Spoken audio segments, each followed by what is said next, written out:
Brooke, and you're watching the Vintage Garden, New Jersey. So welcome to the Winter Sowing Grow Along. I'm really excited that so many of you guys wanted to participate. I'll be quite honest, I was really blown away by the response I got when I posted my video on Instagram and YouTube.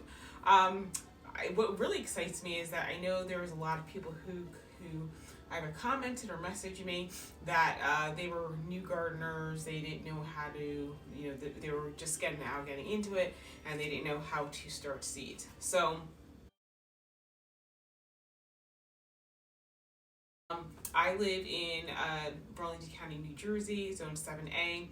We have abundant rainfall and precipitation during the winter. Winter sowing, to me, this is kind of a misnomer because I start all of my seeds outdoors. Okay, this year there are a couple of things I will be starting indoors, but for the most part, I do not start my stuff indoors. I start them outdoors. I realized a few years ago that your plants just did a lot better if you're starting the seeds directly outdoors as opposed to starting them inside and then trying to get them acclimated, to harden them off to plant outdoors. That's just my personal thing. Throughout this entire, seed starting thing, I'm going to be showing you, every way that I start seeds, and you guys can decide what works best for you. The reason that winter sowing works so well is because that's how seeds germinate in nature. The winter does what's called it breaks seed dormancy. So seed dormancy is basically the condition in the seed that prevents the seed from germinating at the wrong time. So typically seeds are cast in fall after the flower dies, and so you don't want it sprouting going into winter because it's not going to survive. So seed dormancy, there are certain ecological conditions that have to be met in order for germination to happen. So for example, seeds have hard coats, those coats need to be broken, so the cold and wet conditions of winter break the seed coat down. So there's more types of seed dormancy than what I just told you. I just told you ones you probably might have heard of. If you're starting things indoors, you'll see things like this needs scarification, nick the seed coat, cold stratify, or something like this requires vernalization, soak the seeds for 24 hours. That's what they're doing. They're having you do that because if you're growing them indoors, you're going to have to manually do something to break the seed dormancy rather than allowing the natural conditions outside to do it. The great thing about winter sowing is, with the containers you do, with the holes in the lid, there's more air circulation. You don't have to worry about mold growing. You don't have to worry about your seeds dampening off and dying. It's just, like I said, it's just much easier. So when it comes to winter sowing, you can use any container you want. You're limited by your imagination. You just need the ability to create a mini greenhouse. So if that's easier for you to do milk cartons or soda containers, do whatever is easy for you. For me and how I garden, I use solo cups. I am working on a parterre garden in the front of my property. It's 2,100 square feet. I've broken it down into 3 gardens. There is the perimeter garden, which is a 5-foot border around the edge. And then there's the middle beds, and then there's the memorial gardens, which are the triangular shaped beds on each side of the fountain. The perimeter beds it's a color wheel, so it's pink, red, orange, yellow, green, blue, purple, and white. That's the color of the blooms. Yes, there are flowers that bloom green, and you'll see those if you stick around. But so it's easier for me when I put color code my plants to the cups, so that way when I'm planting, I don't have to try to remember what type of what the plant looks like. So it's much easier to make a winter sowing container using a solo cup than it is a milk carton, because you don't have to cut things with the X-Acto knife, which in my case would probably result me needing stitches because I'm klutzy. Basically, I'm sure you guys can see the hole that's right there. So the only thing that you have to do is I stack 5 of them together. I take a drill that's got a big, large bit on it, and I drill from the top of it into through the bottom of it, and I just make a nice hole. Just apply a steady pressure. You'll have to get a feel for it. You know, you may break a few cups. I certainly have, but once you get into it, you'll know exactly how much pressure to apply. It's kind of hard to explain. Once you get that hole in the bottom of your cup, you put your soil in it, and you take your lid and you just pop it on, and that's your container. Great thing is, you know, if you have an unusually hot day, you can pop the lids off so that the seedlings don't burn, because that can happen. It's really easy to see your seedlings when you're using this, because this is clear. The other thing is that this makes it really easy to check the moisture level. If your cup it has enough moisture in it, you're going to have a lot of condensation in this lid when it's sitting in the sun. You know, as it dries out, the less and less condensation you're going to see. When you see almost nothing, when you see nothing, that's your cue that I need to go water the cups because it's drying out. So it's, like I said, it's pretty easy. So when I fill the cups, I fill them to the top ridge right here that my finger's on, and it's nice because, you know, if you have to water them or something like that, you don't have to worry about the seed floating away because it's a little bit lower than the edge. The other thing is, by doing that, you do have a couple of inches the plant can grow while in this little container. Next thing we should do is talk about is the soil. I use ProMix BX.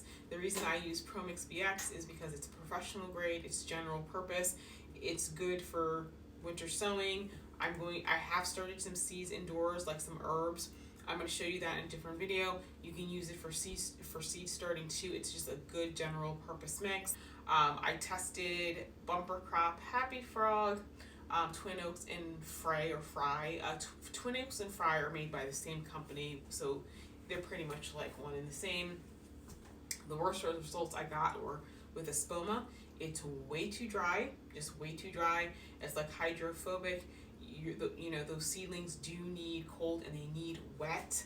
You're not going to get that with Espoma. With the exception of the ProMix, the rest of them don't have mycorrhizal fungi, but that's okay. I mean, if you don't want to get ProMix, that's fine, because it is a lot. Let me show you what the bag looks like. Okay, it comes in bales. Now for me, that works very well because I'm probably going to be doing like 1,000 to 1,200 of these cups. But if you want something smaller, the other ones come in smaller bags. You can buy, like, for example, Plant Success Organics mycorrhizal fungi, and use that to you know, to aid the root development. I know some people who've done winter sowing will put the date that they winter sowed.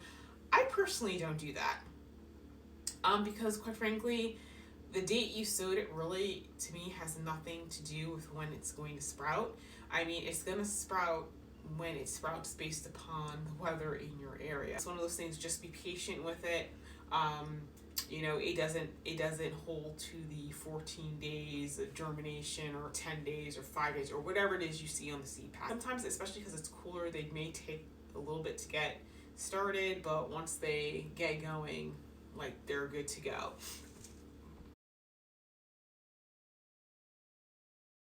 Plants are in 3 categories. They're perennials, hardy annuals, and half-hardy annuals. The perennials and the hardy annuals are things I do early winter sowing, so we're talking January and February, because they need that cold in order to sprout, whereas half-hardy annuals are something that I start like end of March, April, you know, just depending upon how our weather is going, because they can't handle those cold temps. So the difference between a hardy annual and a half-hardy annual is that hardy annuals can handle cold soil temperatures, and they can handle temperatures between 10 to 20 degrees Fahrenheit, whereas half-hardy annuals can handle cool soil, but, you know, and they can handle the occasional dip into the 30s, but if you're having sustained temperatures of under 40, that is what they cannot handle.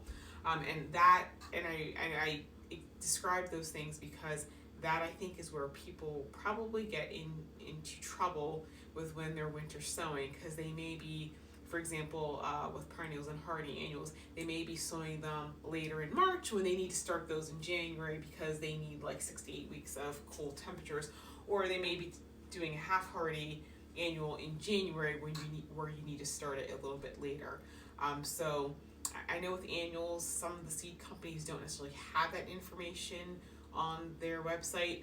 The websites that I have seen that do have it on there are Botanical Interest, Baker Creek, and Select Seeds. So if you don't see it where you're ordering it from, if you just want to jump on the other websites, do a quick check, you'll probably find the information. When you're looking for that type of information, you're either going to see hardy, half hardy, or tender annuals.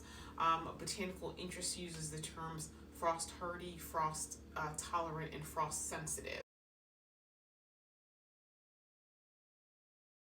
So today I'm doing poppies.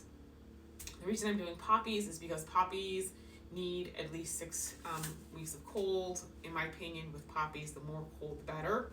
So I'm doing 2 types of poppies. I'm doing the ones that I think their botanical name is Poppies, and so both the perennial and annual kind, and then I'm doing the variety called Mecanopsis, and so those are the Himalayan poppies. Himalayan poppies, if you are a beginning gardener, I would not suggest that you do this. It is extraordinarily difficult to get these to germinate. Last year I got sprouts. They did nothing else because I think with New Jersey, because our temperatures here are so variable, it just didn't work. This is a mountain plant, so I think it needs consistent cooler temperature. So what I'm going to do with the Mecanopsis poppies are I'm going to give them a cold treatment outside for 4 weeks, and then I'm going to bring them inside and put them in my breakfast room. I live in an almost 200-year-old house, so one of the dubious benefits of that is that I have hot and cold spots. And so in my breakfast room, I actually have, there's a place I can put them that it will keep the soil and everything between 60, 65 degrees. So these should be happy, and they should be happy, they should sprout, and more importantly, they should grow. With the other poppies, I have a bunch, so I will go over them really quickly. I have Amazing Gray, which does not have that great germination rate, so however many Amazing Gray you want, do double. I have Black Beauty poppy. I have an heirloom carnation poppy called French Flounce. I have 2 white ones. It's called the Sissinghurst poppy. And then I have the Cream Peony poppy. Those are going in the white section. I have a Lauren's Dark Grape poppy. I have Mother of Pearl poppy. And then I have some more over here. And I've already done a bunch over here.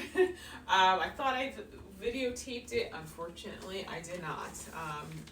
The camera stopped working. Okay, so I've got a Icelandic poppy that's called Champagne Bubbles Yellow. That's a short-term perennial, meaning that it only lasts between 3 to 5 years, but it does self-seed fairly vigorously, so you may not have to start that every year. But if you start noticing them thinning out, go ahead and reseed some the next year. I have the Scarlet Peony poppy. I did American Legion. I did, Double Tangerine Gem. That's a perennial poppy that's going in the orange section. And then I did the Chima Family Heirloom, which is a coral pink, and it's like, it's weird looking. You guys will see the picture of it. It's very interesting looking. So those are the poppies. I do have, I'm trying to think, I think I have one more pack of poppy seeds coming. It's called Candy Floss, and that's like a lilac color. I guess from Swallowtail Seed. So I'm still waiting on that one. When it comes to the containers, after I fill them with soil, with poppies, I put between 5 to 10 seeds in each cup, because I want to make sure things germinate. Sometimes you may get all of them germinate. It's okay. You do not need to thin them. As a matter of fact, you don't really need to thin any of the stuff that you're going to do winter sowing with. I don't thin my plants. I let Mother Nature take care of that. With my poppies in here, I separate this entire clump into like 3 and 4 parts, and it's been fine. They continue to get 3-4 feet tall. They bloom just fine. So don't be afraid to overseed your cups. But you know what, guys, that's it. I think I'm trying to keep this short, sweet, and to the point. If you guys have questions on anything, leave it in the comments. I will try to answer your comment, you know, assuming that I'm not busy being a lawyer, which is what I really do. If I get a lot of questions, then I'll probably do a live podcast. I do my live podcast on Podbean. Podbean, you can log in using your Facebook credentials. It is a phone app. With Podbean, the reason I like using that is because it is a call-in show, and so you can actually talk to me where we can have conversation, we can do some troubleshooting, and for something like this, when I'm trying to help people, it's a lot easier to do it via Podbean and when people are calling in than trying to do a chat on Facebook Live or Instagram Live. So guys, that is it. I'm going to put the camera on time-lapse. I'm just going to start knocking the rest of this out.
So I am finished as much as I can tonight.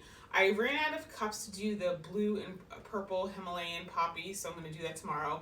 I have more cups in the garage, but once again, I am not walking out there in the dark because there is some animal in the bushes and I don't know what it is and I don't want to run into it, so it can wait till the morning. But with everything I've done, I'm happy with how far I've gotten. I think with the poppies, I think I did 5 cups of each one, except for the Amazing Grape, which I think I did 10 of those. But I think I'm going to do another 5 of each.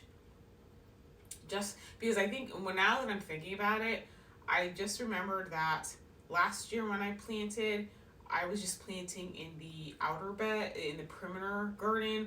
I need poppies for the middle and the memorial gardens, and I did not take that into consideration. So I'll do an additional 5 cups of each just to make sure that I have enough, because the worst thing is, realizing you don't have enough plants, because I have that garden is 2,100 square foot, and with the other spaces I have, I think I've got like a total of 3,000 square feet of planting. I just don't want to have that issue. So that'll be in a different video. actually, you probably don't need to see that because you've already seen this. But anyway, and I'm sorry if I'm not making sense at this point. It's like midnight and I'm really tired. I've had a long week this week. But anyway, guys, if you guys are going to do the solo cup terrarium, please use that as a hashtag, solo cup terrarium, on Instagram so I can find it. Also tag me in the picture. I'll definitely share it in my story.